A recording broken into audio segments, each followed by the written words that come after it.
And we're rolling. All right, are we on? We are. All right, so Artie Quitter, Artie Lang Uncensored Podcast, still don't know the name of the show, is interesting episode. This might be an interesting episode. Ryan Reese is here, Hey. comic extraordinaire, and of course a regular on the show. Now, what's up, Ryan? Hey, thanks for having me, man. How you doing, man? I'm doing as all right. always. And Alan is what's your full last name? Acadoro. Acadoro, okay, the Paisan. Alan's a guy who lives in my complex here, and we got to talking a couple of days. Well, I think you would recognize me, and you came up. You were very nice, and turns out you worked at K-Rock. Yep. And K-Rock. you Q104.3. right. You were doing what there at the time? You were doing everything, right? A little bit of on-air stuff, and Yeah. Q104.3 though. I was actually. Q104.3 is a local rock station. Howard Stern was on Yeah. K-Rock. It's kind of the rival station, but you remember Rez? yeah, Rez, Yeah, because I was absolutely. the on-air sidekick with Rez. You were okay. So you were an on-air guy. Oh, yeah. Right, and you do voiceovers and impressions, and right, and you get work doing it. I do. Well, yeah, I do. You make a living your main Trying- job. No. It could be. I actually wish it was. Well, you never know. Any agents out there? Well, listen, I have today a weird thing happened today that I might be able to help all of us out here. My life has been very hectic the last couple of months. I've been very busy. It's winding up, and it's a good thing, I guess. But so the show that I got my break on is a show called Mad TV, a sketch comedy show, and it was on for 14 years, which was good because I was in the original cast and I got royalties when it went to Europe and everything, and it was on Fox TV from 1995 to whatever the fuck figure 14 years, 2010, and I was on the first two seasons. And it got enough of SNL's ratings. It was 11 to midnight, opposite SNL. It got just enough of the urban ratings, which is what we went for. Went straight for the urban. It was produced by Quincy Jones, who I've told stories about. The guy is just he's everything you'd think he'd be, just cooler actually. And his company produced it for Fox. He bought the rights to Mad Magazine, which really makes you feel ancient. Ryan, do you have any idea about Mad Magazine? You've heard of it, I'm sure, but do you? Everyone knows. I mean, I'm also a fan of you on Mad TV. Oh, man. okay. I mean, Well, thank you. Well, yeah. it's the only thing that actually competed with SNL. It's the only. Well, listen. It is the claim to fame it does have is it's by far the second longest running sketch comedy show in the history of television. Kids in the Hall, I'm not talking quality, I'm just talking length because I loved Kids in the Hall. SCTV, all those were 5 years. Living Color, I think, was 9 years maybe. Pick a sketch comedy show. And nothing lasted longer than maybe 9 tops. And Did they ever try to revive it? Like, I know within Living Color they tried to bring it back. no, it ended about 5 years ago, and so far, no. But, an interesting thing happened. So the 20th anniversary of the first show was October the 14th. October 14th, 1995 was the first show, and I was 27 years old. I thought I was old at the time. I'll never forget that. And I was like, oh, God, I was hoping to make it a 23 on television. What a dick I was. Imagine what an asshole I sounded like to some fucking guy my age at the Improv. I was hoping to make it a few years ago. Like that, like being on Mad TV made it. I still owed money to my bookie. But no, it was $8,000 a week was what I started making. It wasn't primetime sitcom money, but I was making compared to driving a cab, which is what I was doing, and stand up on the road. I was making between those two about $25,000 a year, and I started making $8,000 a week on a TV show, and then my stand up money went up. So I started making at the age of 27, I started making all total that year, I made about $400,000. And to me, it was all the money in the fucking world. I was able to send my mom money, and I knew Quincy Jones, and apparently he could get opium. He told me he could get opium, and he never got it for me.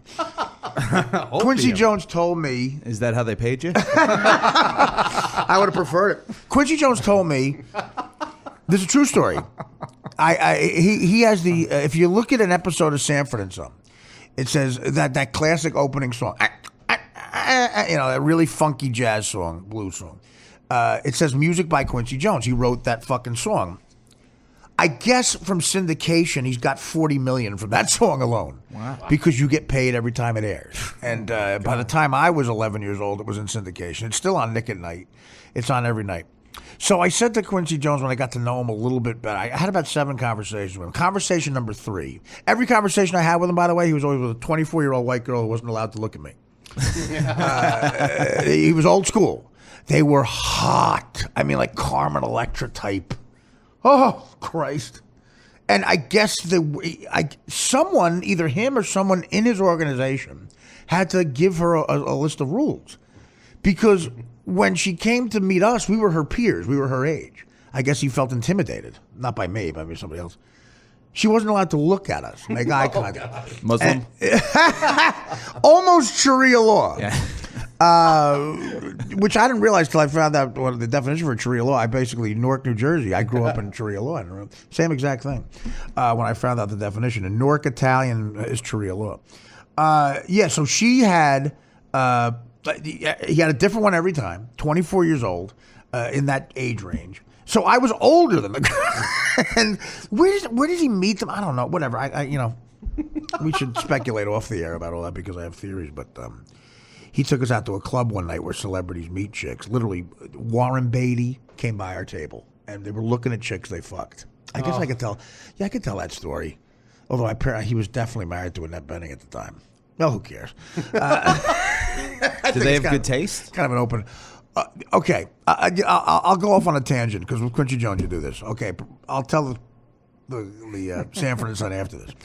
One night after when he feels comfortable with us, there were 8 people in the cast, and it was a lot of work. They decided, the network at Fox decided that because Farley had just left SNL, Sandler, all those guys left. The new regime came in, which was Jim Brewer, Will Ferrell, that old Sherry O'Terry. They all came in. And people don't remember at the time. Ryan, how old are you? You were... I'm 36. Okay, so you were 16 at the time. Was SNL a big thing to you at that time? Farley, Sandler. You love Farley. There was a lot of guy humor at that time. Right, no, I loved it. I loved it. But critics, though, hated it. Critics, to this day, hate everything Sandler does. Because critics seem to hate, they seem to be gay guys. Yeah, critics, if they think you've had sex with a woman, they're like, he stinks. That pretty, listen, that's you're funny, and there's a funny way to put it, but the reason that's funny is it's pretty much true. Oh yeah, they if you meet one of these critics, like when we first went to Sirius Satellite Radio, the Stern Show got an awful review in Rolling Stone, and Howard knows Jan Wenner, blah, blah, blah. Awful review by this guy named Rob Sheffield. He reviewed the show. Everybody loved it, and every other publication. They said it was refreshing to hear them be able to curse, and the show's the first hour. Particularly what I was proud of, they complimented the first hour. It said where, Artie and Howard talk about their weekend. It's really strong that they can be uncensored, blah, blah, blah. And I'm proud of that. But Rolling Stone is, even the New York Times liked it. Very liberal, left. Usually they didn't love anything I did, but... they called me. That's the paper they gave me. I had the charm of a date rapist in the review for Dirty Work. That's not bad. Well, you got to take a girl on a date. That's nice, dude. You think like Norm Macdonald. That's exactly what he said to me. He said, "Hey, man, that's fucking great. A date rapist has to get a fucking date." That's exactly what he said. You're the only guy who's got that joke. Good for you. You got it, but it said the joke before I told you. Norm said that, actually tried to cheer up my mom. She was very upset. It's nice. My mother cried when she read Artie and hey, Mr. Lang, that's great. And then after he said that, Norm, there was a pause, and my mother burst into tears. So it didn't work. Hey, I think I made your mom sadder. Okay. So we got great reviews all over the place, but the Rolling Stone was, to me, and I told Howard, once NSYNC was on the cover, it wasn't Rolling Stone anymore. It was Britney Spears was on the cover. Justin Timberlake was on the fucking cover. It wasn't Hendrix or the Blues Brothers with the blue face. It was different. It was a commercial. It became Us Weekly for a little while. But you still wanted the Rolling Stone review. I knew it was important to Howard. So we get really, really trashed in it. And the guy's name is Rob Sheffield. Howard's really mad. He goes on a rant. It's one of those things where I think he regretted it afterwards. He starts doing gay jokes about Jan Wenner. And Howard is not like that. You know, Howard has a cousin who's gay, openly gay, and he really. When I met the guy at Howard's wedding, he told me how.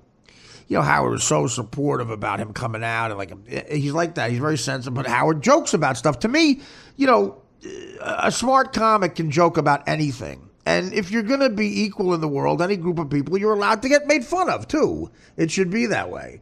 So Howard is by far not a homophobe, not the guy I know, but, man, he gets vindictive. Like a lot of artists, they get mad. And, my God, he's got a microphone where he immediately talks to 20 million people. And it's not like you could write it down and then take it back. And he went off, man. I remember looking at Fred. Fred was like, should we say so? He's burning a big bridge here. It was Jan Wenner. So he was mad about it and very hurt by the review. I heard Rob Sheffield in an interview shortly afterwards, and he sounded like every scene in that Liberace movie with Matt Damon in it. He was very like, well, listen, I recently was at a pool party at Hooters, and I said to Howard, I came in the next day, and it's the Sandler thing, our humor's the same thing. He says, I said, Howard, I heard Rob Sheffield interview the guy, and he goes, yeah. I go, you should watch the interview, and he goes, why? I think about 3 seconds, and you'll figure out why he might not like the show. And he's like, really? Yeah, just watch it. So during the commercial, we Googled it. And, again, nothing against anybody, but, to me, like a lot of those with Sandler and stuff, what pissed me off is they couldn't understand why guys might like it. They just dismissed it as just blanket. It's not funny. It's terrible. And I don't think they liked the fact that they saw, heterosexual guys having fun. What I liked about Sandler sketches and those guys the most was they were having fun. You live vicariously through those guys. The Halloween costume, like Crazy Pickle Man. It's absurd. It's funny. What was it, Schweppes Gay? Or God. The beer parody? God. Robert Smigel wrote that. Triumph, the Insult Dog, wrote that sketch. Yeah, exactly. Could never be done today. No. They wouldn't do it. It could be done by female comics. Yes. They could do it. Exactly. And Lorne's a chameleon, much like Howard. They change with the times, and he would say, oh, yeah, that's horribly offensive. We wouldn't do it. With a Chardonnay in his hand. No, that was actually one of the funniest skits I've ever seen. Oh. Especially at the end, when they look at each other and go, I think we're going to like it here. Yeah. the one take where, it's a perfect parody, too, by the way, of those beer commercials. Where they're taking a shot of something else, and Sandler, I think, moves the camera right towards the guy's dick. Schweppes Gay, right? Schweppes Gay. It's so funny. The name isn't even a good, clever parody. But what's great about the sketch, which they'd probably find offensive now, is that they don't play it gay. Right. They play it like straight guys that are just enjoying the company. Out of nowhere, it's like, whoa, that's a good point. That's actually the angle of it, I'm sure. And that's what's smart about it. The irony is that they think they're so much smarter. This is just dumb frat humor, but they're not getting it.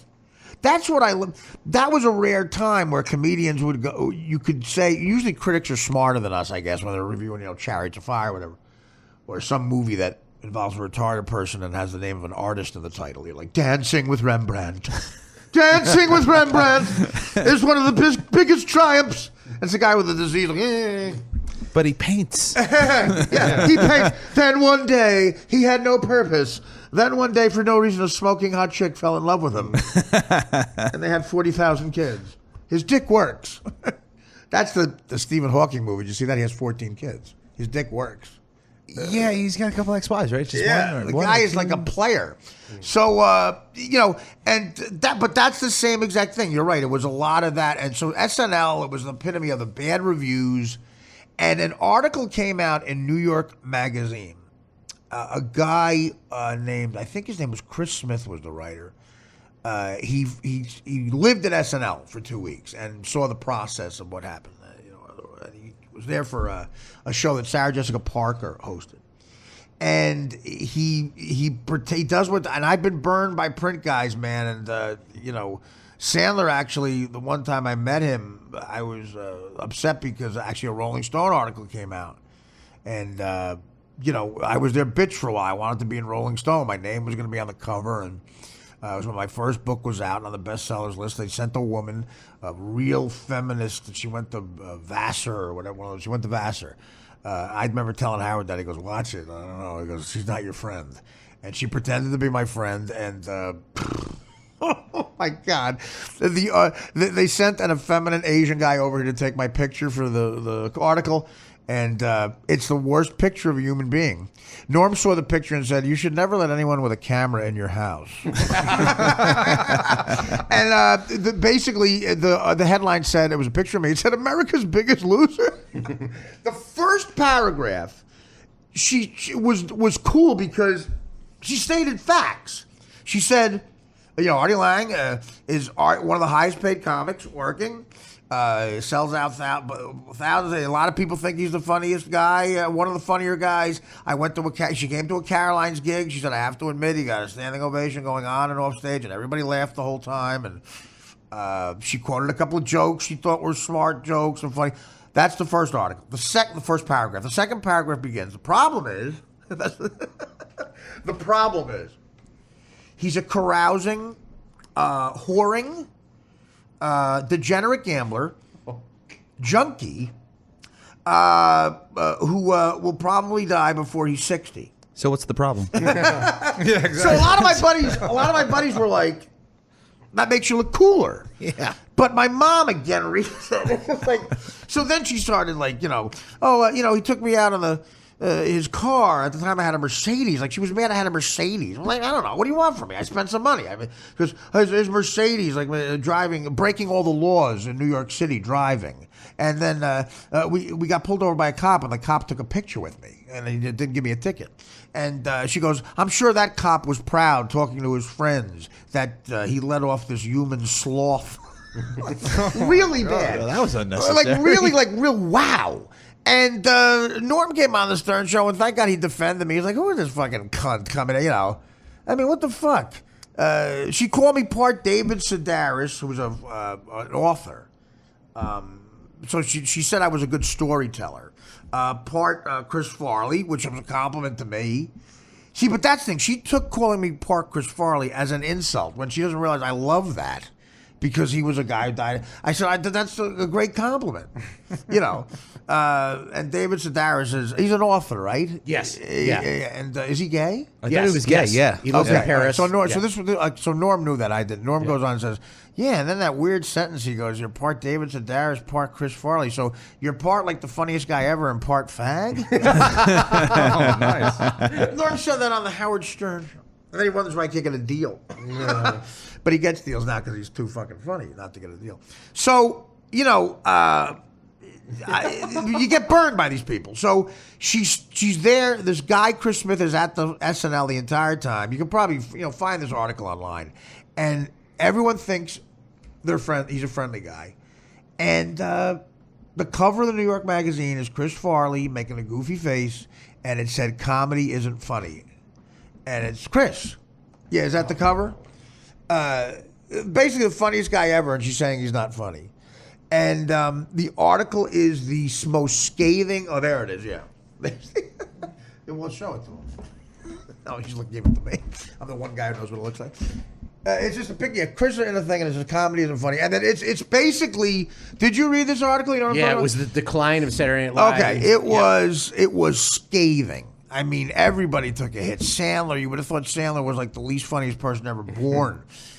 Farley, they all, and Sandler said it's the reason he doesn't do print stuff anymore. And so SNL was on that decline. And at the time, I was at William Morris, but not their TV department. And I was getting auditions through an agent who was a commercial agent there who hooked me up with a manager. And the first TV audition I went on was Mad TV, a sketch comedy. And sketch comedy auditions are nerve-wracking. I was with a sketch comedy crew in New York, so I had for 3 years, and we made a little, we made a lot of headway in the city at the time. We rented out a theater, and we did 2 separate runs. And we got signed, and we were about to, maybe get a TV deal. And then this manager said to me, "Look, there's that's exciting, but there's a new sketch show on Fox, and they're gonna come. The casting director, a woman named Julie Mossberger, she's coming through the city, and she's gonna go to all the clubs. So everybody, every comic, when that happens, is scurrying to get a spot. Like everybody knew where she was gonna be. In one night, she was gonna be at the Comic Strip Stand Up New York and the Cellar in the same night." And then there was a place called Luna Lounge, which was the alternative comedy club in the city. And this woman was going to be there with her assistant or whatever.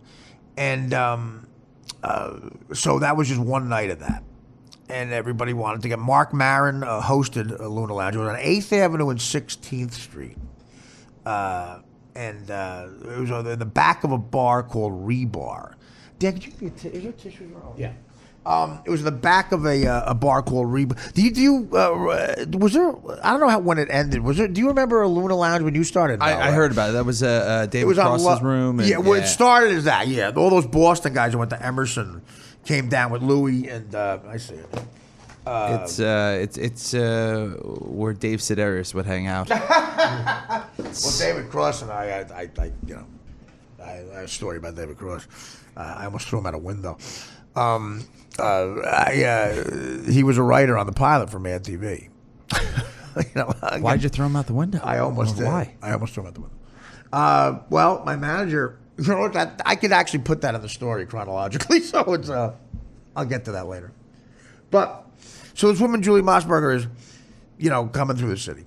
So I end up getting a spot at the Comic Strip. They allow Lucian Holt, who ran it at the time, said I can put you on, but it was really, really packed on like a Tuesday night because this fucking broad was going to be there, and it was going to be, everybody thought Saturday Night Live really was on the decline. The woman who got Friends on the show, on the air, Jamie Tarsis was her name, hated Lorne, and they were button heads, and she had her idea of a sketch show, and she was going to kick. It was perfect timing to get rid of Lorne Michaels and SNL because the ratings were low, and it was really everyone was leaving and.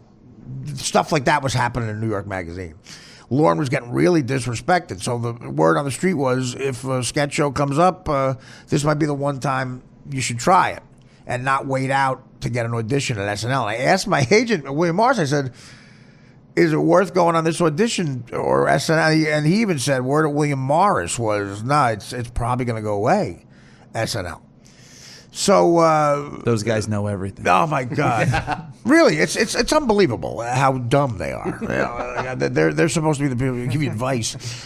So every comic wanted to get a spot. And again, the Luna Lounge place, that was Maron's room. He hosted it, and God, the broads, man. He would sit on a stool in the middle of the room and pontificate for an hour, but funny. But he was a funny guy, man, and he was one of the guys he would make William Faulkner references in sketches, and all these chicks, these young girls, you could tell they would laugh, but they had no idea why they were laughing. They would look around, are people laughing? And they were laughing.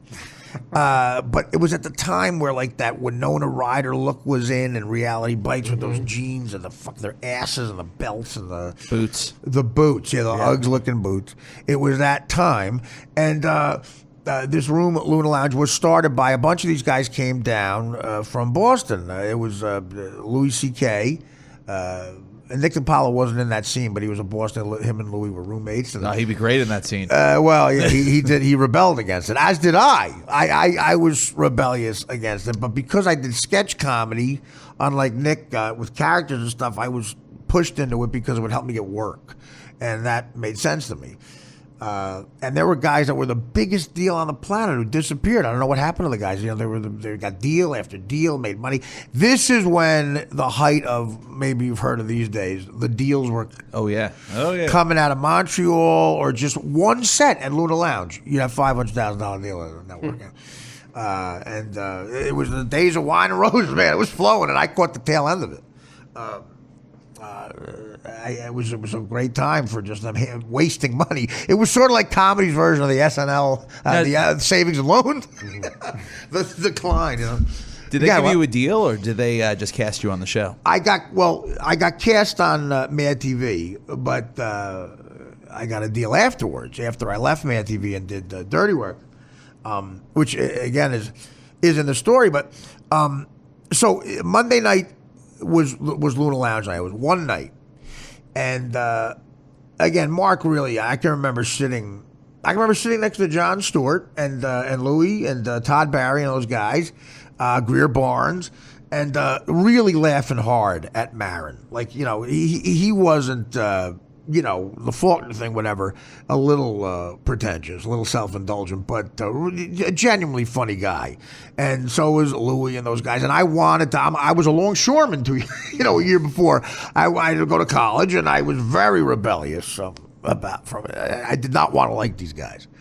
A lot of them came from money, and I didn't. And I definitely had that fucking attitude, like, fuck you. And like rich kids, and I was very closed-minded about it. But, you know, I was coming from a very sort of an underdog situation because I just was not as educated as these guys. And you weren't going to get a job writing when you can't write William Faulkner jokes, I guess, at the time, although I don't know how that's funny to a normal 11th grader in Ohio. But they still do that. They still do that. If you go to do UCB they really? or the East Village, well, UCB. What is that? Am I describing the scene at UCB? Because it's the exact. It's so like you go down there and they say words that no one uses, and then everyone they'll be like, so I went into my fridge and there was no milk, so I used my sleuthing technique, and everyone, he said sleuthing. Oh, it's annoying. It's so genius. He used it in a sentence. Yeah. And, I know how to use this word properly. Yeah, I'm like, what are we laughing at? Oh, you just want to punch him in the face. You get more mad at the people laughing. You know, what do you? Because they feel like they're in some sort of like doesn't work anywhere else. Right. It works in this one room. Exactly. In the No, East that Village. sounds like Dennis Miller's comedy. Well, no, Dennis Miller, I love. No, because I love Dennis Miller, but I do not understand a lot of the words that he uses. Yeah, a lot. That's true sometimes. Well, the only time Dennis Miller he's one of my favorites. I love him. The movie the special Black and White. But when I got aggravated as a degenerate gambler was when he did Monday Night Football, and I was losing my mortgage on the Jets. He's talking about the juxtaposition between two receivers and bringing up Sylvia Plath references. But a lot of those guys, again, funny's funny. And, I become good friends with a lot of them. One of them is Mark. We bonded on a lot of things. Mark would actually call me and let me host for him at Luna Lounge sometimes. I wish I was there for one of those nights. Well, you know what? I really... Who's Faulkner? Fuck that guy. You know what? I did. Because Maron talked me into it. He said, listen, you're the, he was late on a plane. He was late coming home on a plane, and they needed a guy. He wasn't going to make it. And his manager came up to me and said, I talked to Mark. He said, well, maybe someone like Artie might be funny. At least that's what his manager told me. And I don't know, but there was a contrast there. Obviously, I didn't do Faulkner stuff. Oh, I can the frightened girls in that audience that night. But I did well because I think as soon as I opened my mouth, they were like, okay, well, clearly they let a plumber do this one night. And again, it was more like that fearless thing. The one thing I always prided myself on, I was not afraid of those audiences, and you try to. That's half of the fucking, half of the whole thing.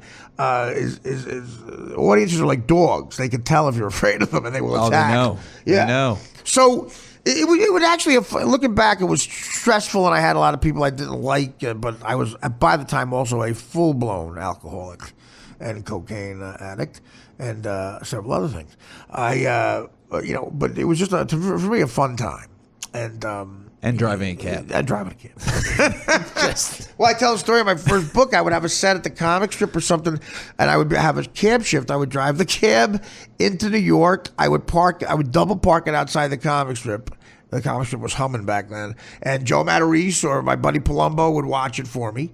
And and I would run in, do the set, run back out, get back in the cab with my $15, and Your passenger was always very patient in the back seat. yeah, right.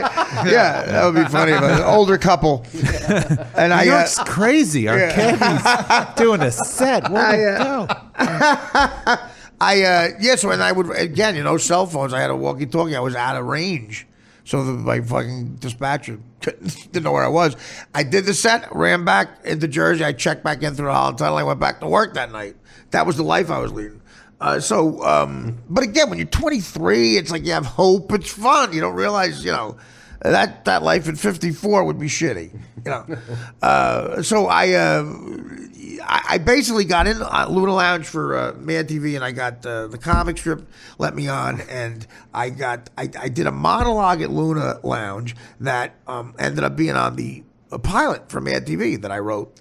Wow. But yeah, it ended up on the pilot. She saw it and said, you should really, she liked it enough the way you should. She said, did you write that? I said, yeah, every word. And it was about drugs and masturbating.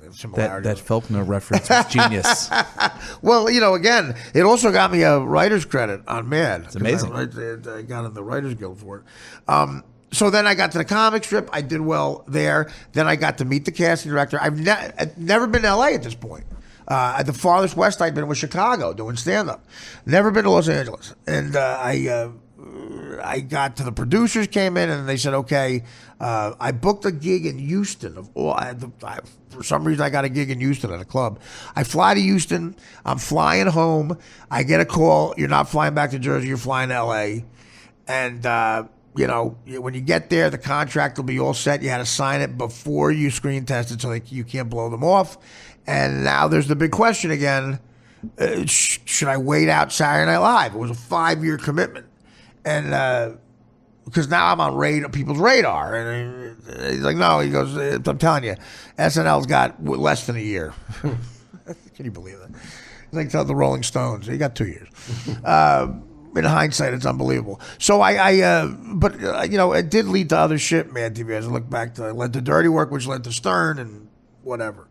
So it's exciting. I had to do a load of laundry on the road. What I'm going to wear for my screen test. I take a flight from Houston to L.A. I get off in L.A. I've never been there. A production assistant for Mad TV picks me up, and before I go to the hotel, I got to go to 20th Century Fox to screen test. I didn't even check into the hotel. I'm looking at L.A. for the first time. Like, there's Beverly Hills. And the kid goes, you never been here? I go, no. So I go to 20th Century Fox, and I'm sitting there. Now here is a sketch comedy audition. I don't know if they do. I've talked to Norm and people. SNL is similar. It's a 3-hour audition in a room. It's like you're playing charades. Quincy Jones was in the room. He's sitting right in front of you, 2 feet from me. My generation, he produced Thriller, and my Italian aunts and uncles knew him from Sinatra albums, so it's Quincy fucking Jones. You're on for 3 hours. No, it's you go back and forth. There's different sections of it. So one section is you do improv with another guy or a girl in the sketch. You do an improv session that they throw shit out. You do 3 original characters. You do 3 celebrity impressions, and you do sketches they wrote with somebody. You got to do 3 sketches.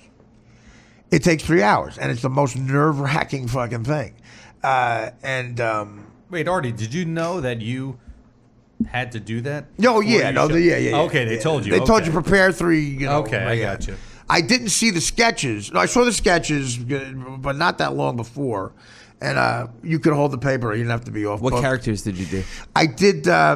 I did just a generic like sports announcer, which I had a whole routine that I did based on a guy. An actual guy who made mistakes on the radio. This guy Jim Gordon for the Giants, and he made a lot of.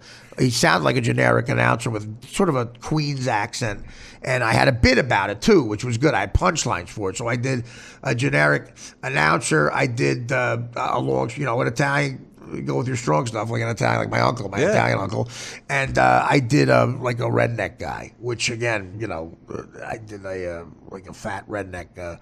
Well, actually, you know what I did? I did instead of the redneck thing, I put the kibosh on. I did that the first read through. The other character, I sort of went for it here, but Quincy Jones laughed at this a lot. I did like a pretentious actor, which I had done in a sketch. It was a guy who is barely known, but he calls James Caan Jimmy. And, he talks about, and the bit I used to do about it was, I said, I remember Jimmy Caan and I were young actors together, and we did a sketch that we had written where he plays a parrot and I play a person, and Jimmy and I worked it out where, we would banter. I'd say, yeah, you're a parrot. He'd say, you're a person. It was very funny. It was very and Bobby De Niro, shit like that. And when I said like Bobby De Niro, I remember Quincy Jones laughed hard at that because I guess he knew 80 of these assholes. And I was playing an asshole actor. So those were the three. That and the Italian uncle and the announcer.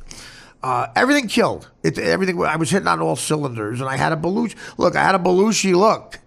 That helps, man. John Belushi got a lot of us work afterwards. Horatio Sands, guys like that. That helped a lot because they needed a guy. Every sketch show needed a guy like that. I did my impressions were Rush Limbaugh. Again, I had a Rush Limbaugh bit that I think I've done here. That Quincy Jones guffawed at. Rush Limbaugh singing Rush song. Today's Tom Sawyer. He gets high on you with the space he invades. He gets by on you. Living in the limelight, ye. Quincy enjoyed that. I think he might have produced a Rush album. 2112. Yeah. A pretty lame Marv Albert that I got through. And Mike Tyson. I did, which Quincy laughed at that a white guy did Mike Tyson. It was, again, I killed in the room. It might be the best audition to date I've ever had. And so I get back in the fucking car and I go to the hotel, which was the May Maison across from the Beverly Center in L.A. And I'm nervous. I take a shower and I can't. So I go out and I get in a cab and I say, "Where's the Sunset Strip?" The guy goes, "It's up here. It's like a mile up the road." I was at the Beverly Center, right up the hill. And I go, "Take me to the comedy store," because I had never been there before. And he takes me to the comedy store. I see Richard Pryor's going to be there Friday night. So I extend my trip. He at the time was still doing sets in a wheelchair. I said, "Fuck it, I'm gonna go see Richard Pryor." And I got a hot dog and a hamburger at Carney's first meal in L.A. That place on the side. I don't know if it's still there. It looks like an old train. Yeah. That was my first meal in L.A. And then I had nervous energy. I walked back to the hotel. It took me about half an hour. I get back to the hotel. There's 3 messages on my voicemail. It's my manager, my agent, and the casting director. They all said, "You're the first one they picked. You're on the show." Hey, on the show. Awesome. And again, I was getting $20,000 for the pilot, which was all the money in the fucking world. I got to call my mother and tell her that. And if it went to series, I was getting $8,000 a week. And I called my mother and she was crying. I'm jumping up and down by myself. I had that moment you have. I got the part, I felt kind of fruity, but I was jumping up and down, and so now I'm on Mad TV. So this is May of '95. I move out there. I also unfortunately brought an enormous coke habit, which comes into play. But we shoot the fucking thing on October 14th. It airs October 14th, 1995, the first show. So it's the 20th anniversary. And what that show did for me was I ended up getting, I got arrested for possession of cocaine 2 years later. I did time in L.A. County Jail. Quincy got me out, and it was my second strike over there. And Quincy, took me back the first time. He said, "You should probably just go get better, man. Take your time. The show's going to go on." They got picked up. Sketch show moves on. Will Sasso replaced me. And but I did just enough work there. Just enough work to where Norm and the casting director for Dirty Work saw an episode where I did that monologue that I wrote. Yeah. And he goes, "This guy is, I like this guy because he's more like us, more like me. That attitude, not like, actory. And he's perfect for this role." The role was the second lead of a buddy comedy that he wrote with Frank Sebastiano called Dirty Work. I mean, the second lead, like not a small part. MGM comedy with Don Rickles and Jack Warden was playing our father. And, I think my life's over. And somebody's watching out for me, man. So I leave the show because I got arrested. I start doing stand-up again on the road, but I'm running out of money, and I'm about to call the cab company back. The day before I call the cab company back, I get a call from my agent. Goes, Norm Macdonald's agent called, and he's doing a movie. He wants you to. I was a big fan of Norm. I loved him. His Weekend Update, I used to tape it every week, and I found out that the kid who wrote all those sketches, a Jersey kid, wrote this movie with him. I read the part. I went to William Morris in New York, read for it on tape. It was good enough to get back to audition for. I screen tested. Now I'm flying back again. 3 years later, another screen test. This time for a fucking movie. Now I start doing what everybody in the cast of Mad TV, who was forced to go back to the third season. I'm doing what they dreamed of: get the movies. An MGM film. I mean, they wanted to strangle me probably, but I'm like, what the fuck? Oh, yeah, most people graduate into movies. You were fired into movies. Right, I failed upwards. So literally. So I go out to screen testers with Norm Macdonald and Bob Saget, who directed the movies, in Saget's office in Santa Monica. And me and Norm read together. I had never met Norm, and we clicked from the second we met. And I did well, and we go out shooting pool. This really happened. I was clean 6 months at the time. I go shooting pool with Norm, and now I'm happy. I get a little too happy. I have a shot of tequila, thinking no one will see it. Another shot. There's 3 Mexican kids playing pool next to us. And I try to buy Coke. This is the kind of guy Norm is. Norm notices this because he sees what's happening. Yep. And the next day, I got ossified drunk. The kid said, give me your number. I wake up the next day going, what did I do? I'm hungover. And I'm packing going, I might as well call the cab company. Because I realize what happened. My immune system was down, and the tequila, I tried to buy Coke from the guys playing pool 2 feet from us. And I said, I'm clean, everything's fine. The screen test went great. And Norm, I found out later, fought for me and said, no, he'll be all right. I'll take care of him. He's the guy. We need him in the movie. And Norm went to bat for me. And I get a call while I'm packing, depressed, in the fucking hotel room. It's Norm. Now, you get a call from your agent when it's bad news. The guy and the producers don't call you. I said, Norm? I thought he was in trouble. You need me to change a flat or something? What happened? He goes, no, I'm in the room with all the guys. Bobby Simons, who produced all Sandler's movies, was producing this movie. And I wanted to tell you, man, you got the part. And I'm like, again, 2 years later, I'm jumping up and down. Different hotel room, jumping up and down. I'm like, this is not a joke, right? He's like, yeah. He goes, just don't try to smuggle Coke to Toronto. Which I go, no, I'll wait to buy it there. And, because we shot it in Toronto. And again, I went, that led to Stern and everything else. Again, I'm a fuck up, but a lot of luck involved. So, Mad TV was a big deal to me. It got me into show business. And the 20th anniversary was October the 14th. So they're going to shoot a show. This is where you guys come in. They're going to shoot a show. They shot it already, actually. I was supposed to go out. I was the first guy they wanted to have come out to do the 20th anniversary show. I couldn't go because of Judd Apatow. The Judd Apatow. Good reason not to go. Good reason. And I told David Saltzman, Quincy Jones' partner, that I couldn't go. He's like, why? I told him I'm shooting a Judd Apatow. He goes, God damn it. I goes, you really did you stepped in some shit. You are alive. Don't get me wrong, you're talented, but you're a lucky motherfucker. He goes, you're shooting a Judd Apatow. I go, yeah. So I couldn't shoot it last week. What happens is they wrote a sketch where I could still be part of it, and they want to make it look sort of like I'm a fuck up and I couldn't make it out there because I'm at a gambling den. And I'm shooting it on my iPhone. So the whole thing is going to be shot on this iPhone. Right now, they're supposed to call me at 3:00. So there's a part in the script where 2 guys are at the gambling den and they won't let me leave. Like, degenerate buddies I have, they won't let me leave. And they have lines in it, yelling back and forth at me. I was not told about who it's supposed to be. So what I want to do here is I want to make you guys the 2 guys. And literally I'm not kidding around, that you would get a credit. You'd be on the 20th anniversary show. I believe you'd get paid. And I don't know. I could get you. It'll be a nice chunk of change, probably. Let me just check with William Morris. I don't know how they're going to feel about this. I said to myself, wait a minute. I could go. They want me to do it. I should tell these guys just to fucking be the guys. Are you into doing that? I mean, yeah, but do you want to go back and forth with the price? Or, no, but I'm saying, I'm telling you, probably this is going to be.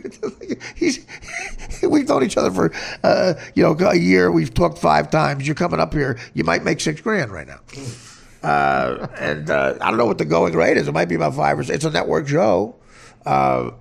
they got real actors on the other end of that phone. There's no way they're like. Listen, it's going to be literally. I'm like this going. I can't make it out. I'm doing something like I make up a thing where I'm at a spin class or something went bad in my life, and you hear you guys going, "Come on, you're in. You got a full house." There is 2 Harvard trained actors on the other end of that phone right now, warming up. Okay, warming up. I bet you know what? I'm going to fire him. But no, they're not here though. He didn't really think ahead. I think you guys are on camera. Is the point? I don't think it's a voiceover. I think you see you guys. Like I turn it around and it's technology. What's going to air on the show is I'm going to shoot right now. I don't know if there's union issues with that. Am I allowed to be the key grip? That's a real thing. But I'm not kidding. You might. I think you're going to be on camera. Is that? You look scared. Is that a problem? I would like to announce right now that I am in 100%. And are you in SAG? No. Are you in SAG? Like I said, do you want me to? No, be in SAG? I'm saying this could probably get you in if you want. I mean, I think I am in it, but if I wasn't, it wouldn't be a deal breaker. For okay, me. no, I'm saying union, non-union. Mexico, it doesn't whatever. matter if you're in or not. Yeah. This will get you. Yeah. Oh, poor Gino. For all the days for Gino not to be now, here. this is the other great part. You just read my mind. A degenerate gambler. Once again, Ryan, you just read my mind. This, I swear to God, Gino, when you're here, he doesn't listen to the show. When I tell you this, I don't know if I could ever tell him this because he'll never know the show. Gino comes in all the time. Literally, this just came up an hour ago. Gino's not. This was a shot. This was of all the days not to wake up on your floor. I had to fucking stop myself from laughing. You're talking $6,000. Gino's not in SAG. It's a part of a degenerate gambler. It's no wonder he's coming 80% of the shows in a year. It costs them money every time. You're gonna make up. It's your first time here. This is awesome. You're gonna make right now. You're gonna make what it cost Gino the last year. No more. This is awesome. the funniest thing. This is the funniest moment in the history of radio. He has the opposite luck you have. The exact opposite. Again. Let me tell you what this is like. You're in AC or you're in Vegas, and you are playing slots for 3 hours. Yeah. And then a 90-year-old lady comes, sits down next to you, $10,000. Yeah, well, and Gino is you. The only way this gets better is if in the script the character's name is Gino. No, it's in the script they send over. Gino Bisconti types. And I'm Italian. Wait, you don't have Gino Bisconti there, do you? No. You know what? This is going to be great. Where is Gino right now? I bet he's making a video. He's watching doing his videos. He's bouncing a check to an open micer who's his landlord. This is 2 years of rent. It would have been 2 years of rent. Wow, we're laughing. It's so evil, but we're laughing. They're supposed to call it straight. This is going to be a good Christmas. I call Gino. It's going to be a good summer. I'm going to call Gino. Go, Gino, can you be here in 34 seconds? Where are you? This is fucking great. Again, the same with the Norm joke. I was about to. I'm not mad you stepped on me, but Sorry. no, that is exactly what I was thinking. And they walked out. Gino's not fucking here. Chris Cotton, I probably wouldn't have wanted a black guy in it. So, I mean, I don't go to those clubs. No, clearly, Chris and Gino have been great to the show, loyal. But Joe Matarese. Joe Matarese. This will not be a classic Fixing Joe episode. Oh, this is a classic Artie Quitter episode. This is the episode. That's why I was giving it a wind up with the story. Oh, motherfucker, this is funny. Oh, and I want to call Gino. When we're done with this, we're calling him. Okay. Ah! This is De Niro in Cape Fear. Ah! Ah! Gino, right now, Joe is probably doing something his wife told him to do. Him and his kid are putting up Christmas lights. Yeah. Joe, I've known Joe since 19. I met Joe a year before the story I'm telling. Joe used to come to Luna Lounge. Joe was one of the guys who watched my car. He watched my car when I did it. And I don't think he's inside. This was the payback. This was it. This is great. This was it. This is funnier than I thought it would be when I walked out of the room. I'm having more fun than I thought I would have. And I knew I would have a lot of fun. The fact that you're going to call Gino. Oh, we got to call him. Hey, buddy. Hey, boo. Yeah. Hey, is Daddy sitting down? Artie, you gotta call him on FaceTime. Yeah. FaceTime. This isn't a regular phone call. Fuck FaceTime. This might be the moment that he breaks. Well, wait a This minute. might be. We might be having a laugh at people's expenses, but the joke might be on us because they're not calling. I hope this is still Even if they don't, we tell Gino what happened. Oh wait, here we go. Here's the call. Oh no. Hello. Hey, Artie, it's David. Hey, David. Well, I'm doing my podcast on the air. Just let me sign off and tell me what you want me to do, okay? All right, well, I'll call you back. Take your time. When do you want me to call you? Oh no. I can do whatever. What? Can you call me in? I could do it. Let me wrap up here. Can you call me in 20 minutes? David. Still there, Artie? You fucking. I don't get. I'm gonna call you right back on a landline. Call you back in a few, okay? Call me in 20 minutes. Perfect. All right. Thanks. Okay, thanks. That's David Saltzman. He's Quincy Jones' partner. David, great guy. Another guy. You hear about such shit about evil people in the business. I've met evil assholes out in L.A. Most of them were drug dealers. But no, you meet some executives who live up, and certainly agents. But I gotta say, I had nothing but people literally at Mad TV saved my fucking life. Orlando Jones, my roommate, saved my life. Literally, physically. I mean, taking me to the hospital after ODing type of stuff. Was Aries on that? No, Aries was on after me. I did the first 2 years. He came on year 3 because he replaced Orlando after I left. Orlando had an option out. Orlando left, and David Herman, who played Michael Bolton in Office Space. You know that kid. In the movie Office Space. They got Michael Bolton. It was such a funny motherfucker. That was a great movie. David, and again, I did a couple of sketches with David that we wrote together. Well, the other great thing that's coming out of this, too, inadvertently, is in the 2 years I was there, I did, and again, sketch comedy, if you do, again, their theory was we're going to do 8 shows in a row without taking a break. 8 Saturdays in a fucking row, we are not going to have a commercial, a repeat. So we're going to shoot 8 straight hours of sketch comedy. And the way we shot it was, there was no band like SNL had. So SNL basically with the band and the monologue, they did an hour of sketches too. So the same amount of sketch time. We would shoot 3 weeks in front of a live audience. And it'd be about 10 to 12 sketches we'd do every Friday night. Then instead of taking a couple weeks off, like a lot of shows would do, we would then, like Mad Magazine, which was known for parodies, shoot on location, like a film, 2 film parodies and 3 commercial parodies, exactly like you'd see in Mad Magazine. Quincy Jones bought the TV rights from the guy who created Mad Magazine, William Gaines. His company bought the TV rights to it, and it was lingering around for a while. And he got a deal at Warner Brothers, and which actually comes into play with this. And he finally sold it to Fox.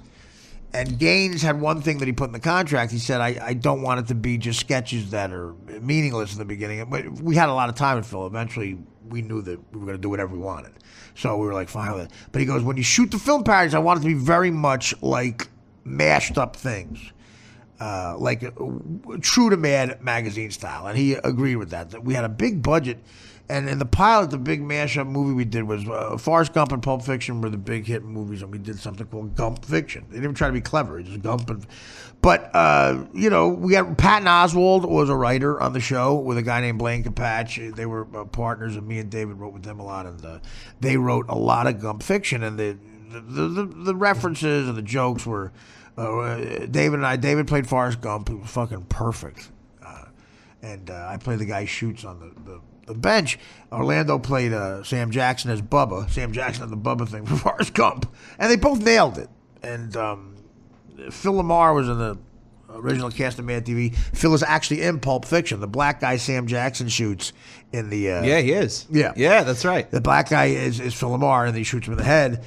Phil was a groundling. The other, pretentious SE TV, UCB type people. But again, very nice...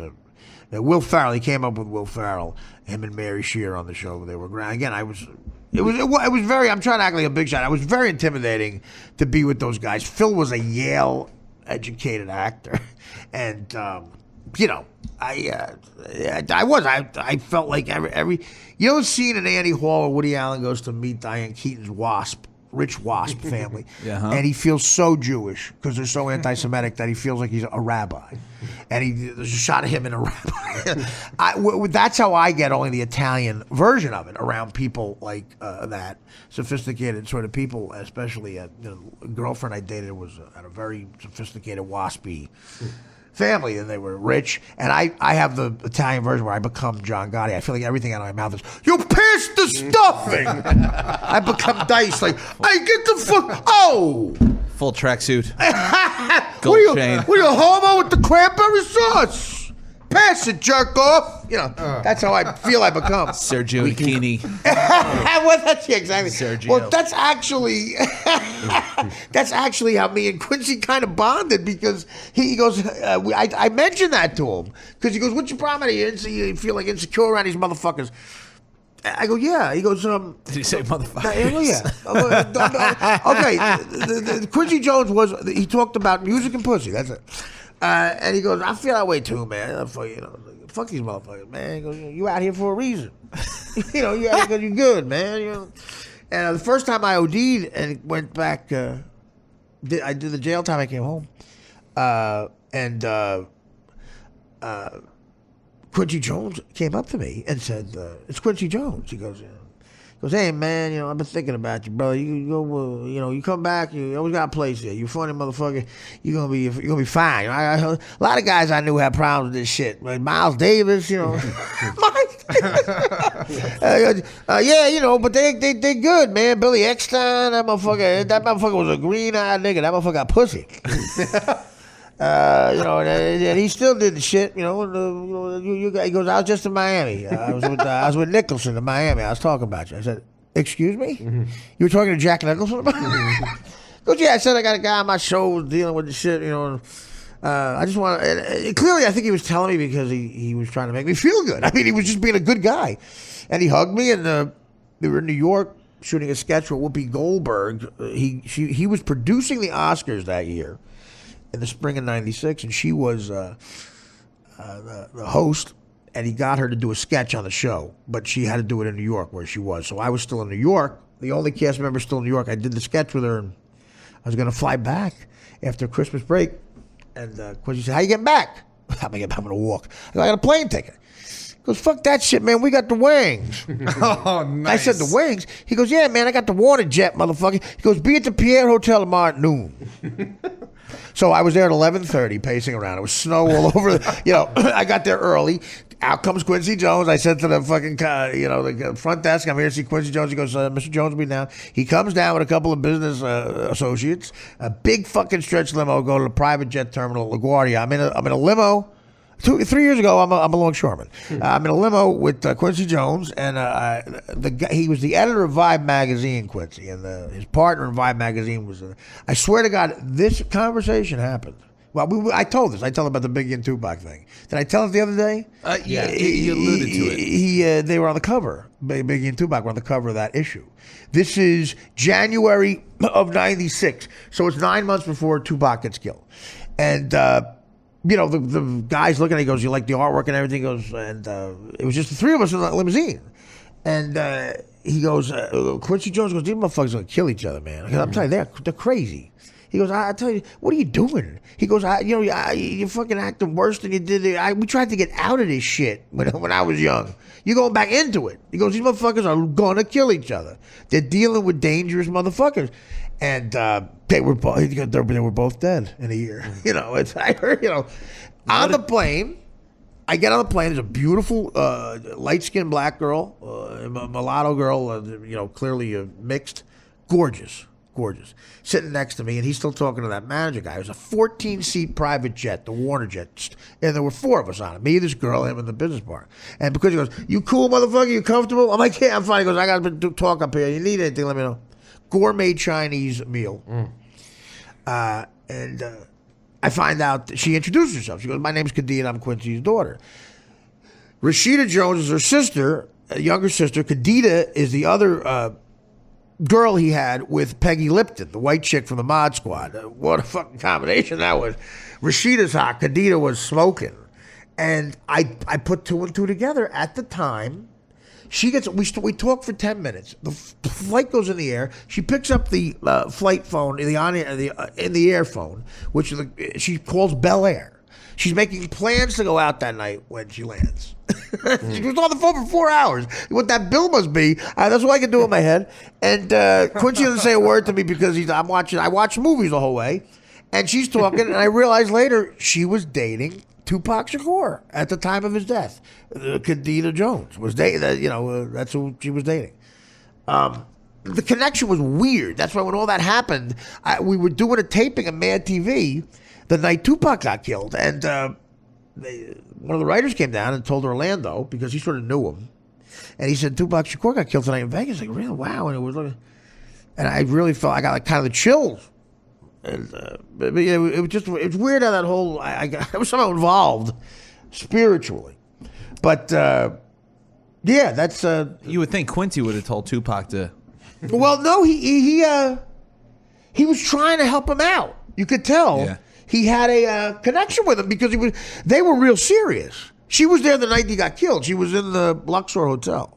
And she was going to go out that night. She might have got shot. She was going to go out with him that night. And she said, "No, I'm tired. I don't want to deal with the bullshit at the club." Because he was going to sing. And she stayed in the room at the Luxor. Oh, she was with him. She was in Vegas. Wow. In Vegas. Wow. God forbid Suge Knight got Quincy Jones' daughter killed. I think he met his match there. Wow. Called some of those old Sinatra cronies. But what a great guy. So the Sanford and Son thing. I when I got to know him a little better, I said, "Hey, I love that song on Sanford and Son, man. What's the story behind that?" He goes, "Red Fox called me up and said I'm doing a show about garbage." I said, he goes, "Yeah." I said, "And Red, that's the way he talk, man." I'm like, I need more. What do you mean do a show about garbage? He goes, "Like, nah, I'm doing a sitcom about garbage. I play garbage, man. I collect garbage." I go, "You mean on the street?" He goes, "No, like, I'm a guy that sells garbage." I'm like, I apologize, motherfucker. We're not realizing all the details. He's like talking about how he's mad at him. He goes, "I need a song." So he goes, "All right." He goes, "I lit up some opium, 20 minutes. I said, "What?" He goes, "I wrote the song in 20 minutes on opium, smoking opium." I said, "You wrote the theme song to Sanford and Son in 20 minutes smoking opium?" He goes, "Yeah, man, that shit could help." He goes, "I ain't telling you to do it." He goes, "Probably won't work for comedy." He goes, "I'm sorry, I realize who I'm talking to." Do you remember how crazy God. the And Bill- so yeah, he fucking would have, and it's the greatest song ever. And I started to do the math in my head going, yeah, and so funky and like perfect. And I'm starting to do the math going to the city. I go, Quince, man, that show's on every fucking night. And he looked at me and he went. He raised his eyebrows like, that's a yacht. Do you remember how funky? Guy who grew up almost homeless in Seattle. Do you remember how funky the Bill Cosby show theme was that Quincy wrote? Yeah. Ooh Lord. Oh, that was- The first, not the Yeah, hit one, the right. first one. The This first was one. in the 70s. Yeah. I'd never seen anything like that as a theme on TV. That was so cool. Yeah, well, I mean, you know, but the Sanford son in particular is that walk. It's like he fucking wrote it to that walk. Yeah, no, that was amazing. So the other story Black was people just walk to a beat. they do. They have an just extra do. bone in their ankle. They do. I could listen to that theme It's an song at ankle a club. bracelet, I think. I could dance to Great that song. joke. No, listen, everybody can get an extra bone in their ankle bracelet. That's a great joke. See, that's what happens when you riff on the podcast. Well, what we're referring to for you people on college campuses looking for a safe place. Jimmy the Greek was a guy who did analyze football games for CBS Sports as prime time as you get. The guy was a bookie. He was a bookmaker. He was a Vegas odds guy who was legendary for setting lines and worked for the mafia allegedly. And by the time he got to CBS, he was like in his mid-50s. Entertaining guy, though. Jimmy the Greek. He looked like you'd think he would, like a 400-pound Greek guy who knew a lot about sports. So he gets drunk. He was a big star. Howard Cosell, everything, those guys. He gets drunk after a football game, a Monday night game. I forget that. He might have been in Philadelphia. And the press comes to him. And there had been some racial issues in the league, and he asked about them. They asked Jimmy the Greek about him, and he's drunk.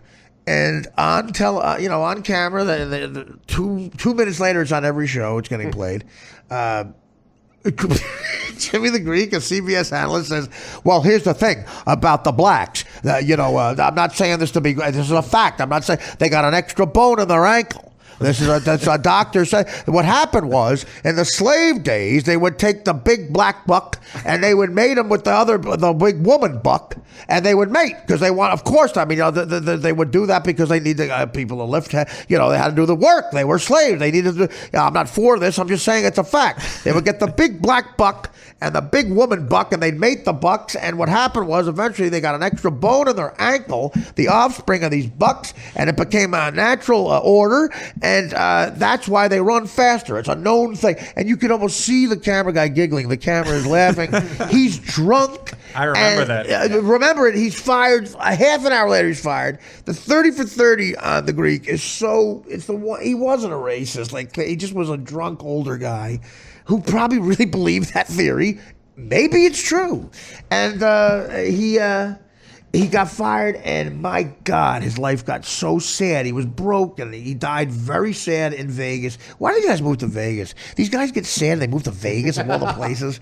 Like downtown Vegas next to Binions, that's where you want to cheer yourself up. So he some people think he killed himself. It's affordable. Right. It's an affordable. If you don't live on the strip, it's Yeah, affordable. you're right. Well, anyway, Jimmy, but that's that what happened was but so that's what we're doing. The joke that Ryan just said. They have an extra bone in their ankle bracelet, and again, you can't. Where are you going to do that? That involves a Jimmy the Greek thing. The fact that we're alluding to some African Americans might have an ankle bracelet. You can't do that joke anywhere but this podcast. No. Which is No. why I like it. What is this, Dan? Oh, what? He was in Washington, D.C. Oh, okay. You can just say that. Okay. It's more distracting. You're part of the show. You're yelling out how cool the 70s Cosby show was, and no one understood that. I know. Okay, Washington, D.C. Now, he was, he was very entertaining. You loved Jimmy the Greek. Yes. You loved him. Oh, he was an fantastic. entertaining guy. You remember him at all? No, I do. I do. Oh, okay, yeah. No, but the thing that I remember the most is, besides the career, was when the foot was in the mouth. Oh, of course. Yeah, Well, that's that's the problem. That's what he became known That for. was unbelievable. That's what, and then of course Howard Cosell, not quite as bad for being known for it. He said that little monkey can run, Alvin Garrett on the Redskins, and they have tape of Cosell talking about his grandkids like that. An old guy, a bad choice of words. And he said, "Look at that little monkey go." And he's talking about a black wide receiver for the Redskins, the most storied broadcasting career ever fired that afternoon. That was the political correctness. That was almost the birth. Let's of it. not even get into the name, the Redskins. Yeah, well, what about that? How? What about that? My cousin Jeff used to have a tape of VHS Great Moments in Racism, and it was Jimmy the Greek. Sounds wonderful. Jimmy the Greek was Cosell. Even the reverse rated, he would Charles Barkley saying some shit about white guys. He kept it real, and he went back to old Warner Brothers cartoons with like the Porters with the big lips, and he went back to everything. Bugs Bunny playing being Asian. Yeah, And he stuff like that. Aunt Esther, Red Fox saying to Aunt Esther, "Esther, why don't you go in the kitchen and put your face in some don't make gorilla cookies?" Written by Jewish writers. Eventually, there's got to be some area where you can have that type of humor, like Yeah, here it is. like My kitchen. That honestly, that joke, the extra bone and ankle bracelet is fucking fantastic. your kitchen might be the next Luna Lounge. I don't think. There's a SAG credit coming our way. Oh yeah. Hey, You know what? I'm going to take a break and make sure we set this up. I'm going to fight to get you. That's why the whole round. I told the whole story. We're going to do something. He's going to call me back, David, and I'm going to try to fight for you guys. So do your breathing exercise. And I got a hold of Gino. All right, we'll see what happens there. We'll make sure this happens first. Okay. All right, later. Gino was available, really. Yeah. going on? He'll be here at 7:30.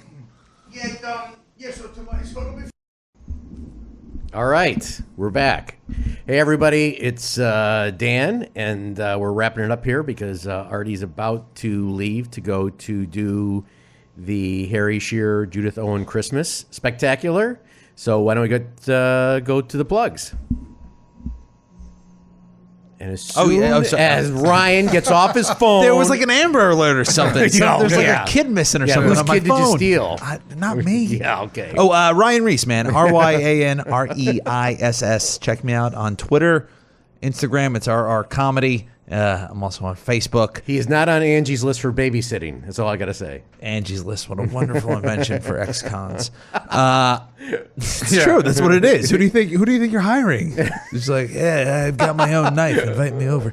Yeah. I'll be. You can always catch me at the Comedy Cellar, and I'm gonna be here tomorrow. Tomorrow, a big day. We're going to be filming something here tomorrow. Oh yeah. Can't wait. Well, anyway, this is Alan Boccadoro. It's ALAN, last name BOCCADORO.